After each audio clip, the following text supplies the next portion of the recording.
What Lonzo Thinks is a wide-ranging, free-flowing discussion where I offer up my unsolicited views on everything from music, movies, politics, sports, religion, pop culture, you name it. If it's happening, I'm talking about it. I love the sound of my voice. Hope you like it too, 'cause I'm not going to stop talking until I get tired. Alright, and I'm back, and I am doing a review today of Michael Jackson's Off the Wall. Not Prince, Michael Jackson's Off the Wall. Now, Michael and myself, we've had a complicated relationship through the years, and if you check out my upload for The Conundrum of Michael Jackson, you'll see why. I'm not going to rehash the conundrum of Michael Jackson because that'll take me all day, so I'm just going to speak on the record itself, but I will go as far as to say that Michael and I have had a very difficult relationship through the years. And I say that because growing up, of course, back in the 70s or whatever, hey, Michael Jackson, Jackson 5, those brothers were like the tip top. I mean, young black kids like myself looked up to them, idolized them. I mean, they were great. They could dance, they could sing. Had the girls screaming for them. Had their afros, the dashikis, the whole nine. They were black, bad to the bone. They were everything that that you could possibly hope for in a black teen group during that era. So a lot of folks really gravitated in the black community, especially, and also in the white community. Everybody, the Jacksons were global. I mean, everybody loved the Jacksons, the Jackson 5, and they could really do little wrong when it came to their musical output. They were great performers and great singers, and they seemed really wholesome and everything like that. So back then, during this time or whatever, Michael Jackson wasn't the weirdo that he became, obviously, and the brothers kind of, I guess, once you get into that business and everything, and as you kind of matriculate through it, you can help but become a little bit jaded and self-important, and maybe your personality change a little bit because everything's laid out for you. People screaming and yelling everywhere you go, and everything's handed to you on a silver platter. So I can understand, you're changing a little bit, but some things are like extreme, and Michael went definitely to the extreme. Anyways, like I said, this is not a conundrum of Michael Jackson again, so I'm gonna, keep it focused on the album itself. But a little background: Michael wanted to break off from his brothers, of course. Throughout the '70s, he did solo albums. He had a huge hit, of course, with Ben back in the early '70s. So he did a couple solo albums, but as he matriculated, out of his teens into his early 20s. His overall popularity wasn't as great as it was when he earlier in the 70s. Not that Mike had a lot to prove, but breaking out as a solo artist, independent of his brothers and everything, is something that was really important to him. And so when he got into working on doing the work for Off the Wall, which was released August 10th of 1979, this was his basically coming out as as an adult. Disco R&B type artist, because disco was in full swing during this time, and he wanted to do it independently of his brothers. He got the okay from his dad Joseph to go ahead and do it. He hooked up with Quincy Jones, whom he met, I think, through Diana Ross when they were working on The Wiz together. So he and Quincy Jones decided to collaborate, and what they came up with was Off the Wall, which turned out to be a huge success, of course. And it was a springboard into the follow-up album from Off the Wall, which, as everybody knows, was Thriller. But I'm not going to talk about Thriller. I'm talking about Off the Wall.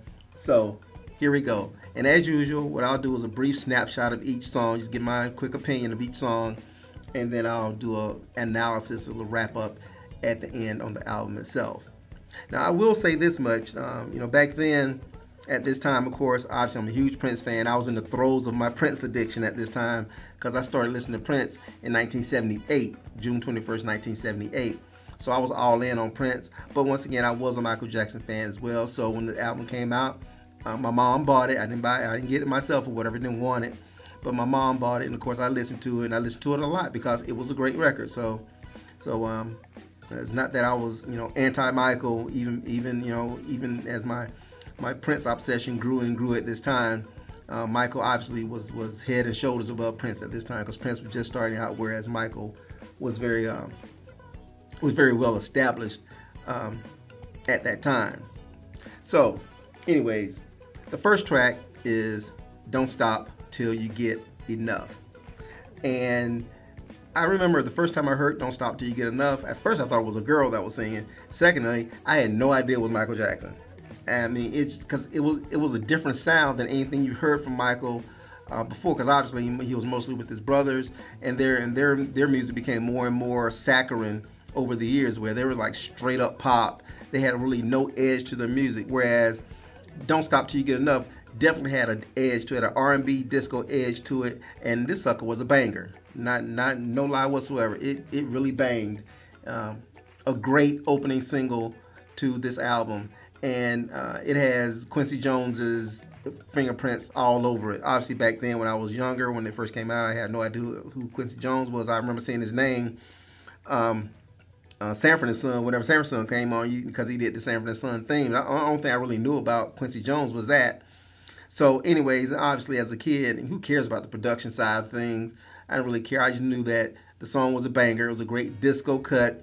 The video was hot, because back then, music videos weren't that prevalent. So obviously Michael was a great dancer then as well. And everything about this song really kind of just came together. The vocal arrangement is great. His vocals are very, very strong on this. Now, to me, Michael was never the greatest singer, but he obviously was a great entertainer. But on this particular song, his vocals were top notch. The production is just airtight. The instrumentation is great. The arrangement, those strings, that disco sound infused with R&B, and it's kind of like an amalgamation of sounds. It is really infectious, and even to this day, listening to it, it's a very strong song. This song is pretty much timeless, and it's one of Michael's signature songs. So a great start to the album is Don't Stop Till You Get Enough, followed by Rock With You, which also is a magnificent tune. Rock With You obviously is more of a is more of a lower tempo R&B, once again pop type of feel to it. But and obviously Off the Wall is a disco type album or whatever. So it's a great disco tune, as far as it's not a ballad, of course. It's not a straight up dance tune or whatever. It's something right in the middle, and it's a great come down from the energy of Don't Stop Till You Get Enough, but it doesn't take you all the way to the floor. It doesn't bottom you out. It is a come down, but it doesn't bottom you out. It kind of sets you into the right mood for what's to come from the rest of the album. And once again, Rock With You is just a magnificent song. Magnificent. Next up is Working Day and Night. Working day and night. Ooh! Now, Working Day and Night really reminds me a lot of Want to Be Starting Something. So, so when I do mixtapes and everything for Michael, usually I put Working Day and Night and Starting Something together. And because it kind of like feels like a precursor to Starting Something. And Working Day and Night, once again, is a high energy song. And the way the album is kind of playing out from the beginning, you got Don't Stop Till You Get Enough, Rock With You, then into Working Day and Night. So it's kind of taking you on a bit of a roller coaster, which I think back then for the 70s, for a disco type album, that's what you want. Because you can't dance your ass off from beginning to end. You don't need a break or whatever. Go and get your drink, sit down for a minute, get your energy back up, then get back into your dancing. So that's my takeaway from it. And A Working Day and Night, once again, is a strong song.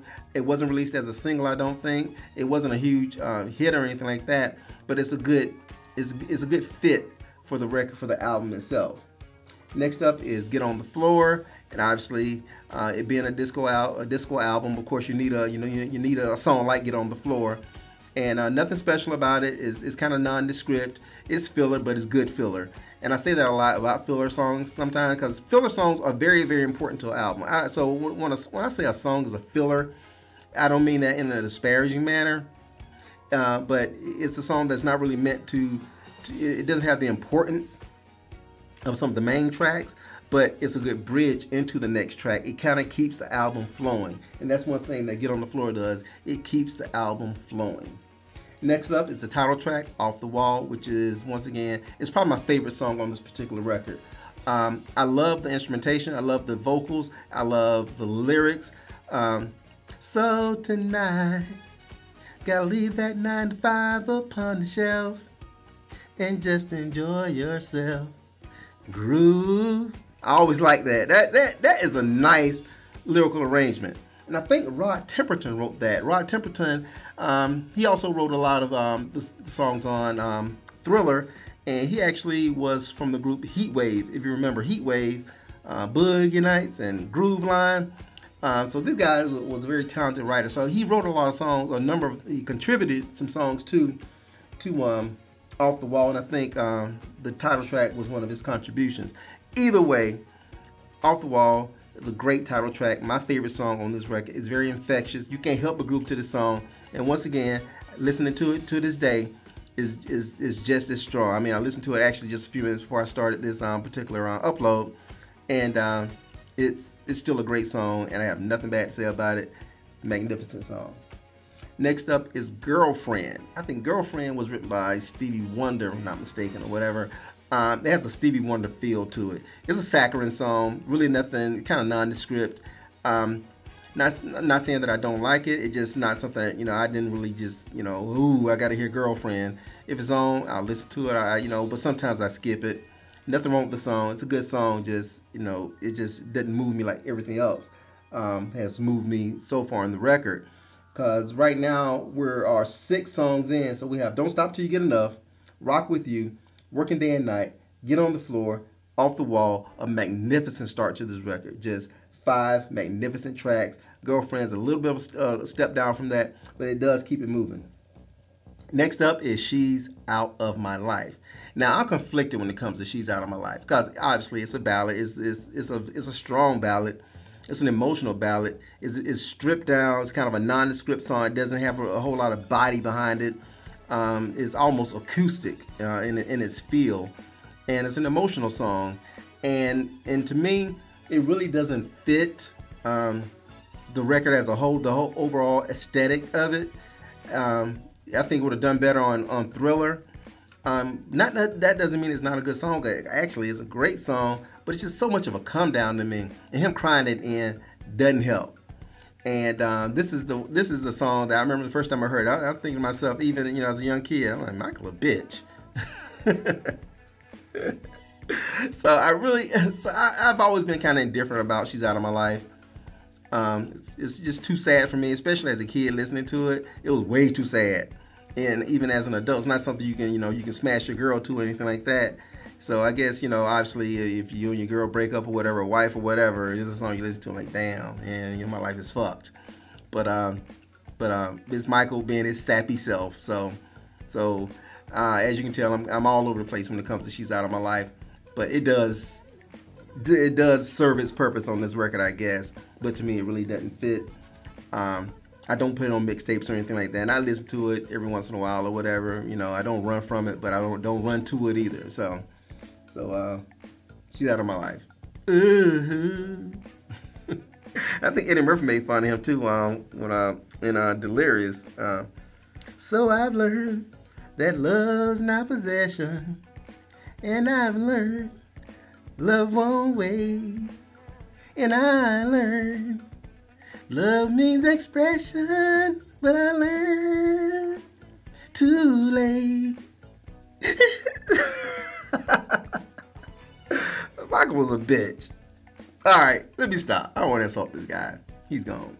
Okay, next up, I Can't Help It. If I wanted to, I couldn't help it. Even if I could, I can't help it. It's filler, nondescript filler, but it has a nice little hook too. I like the hook. I can't help it if I wanted to. So, it's alright. I know I can't sing, so if you're listening and laughing at my singing, I don't care. I can't sing. I know I can't sing. I never professed to being a singer, so live with it.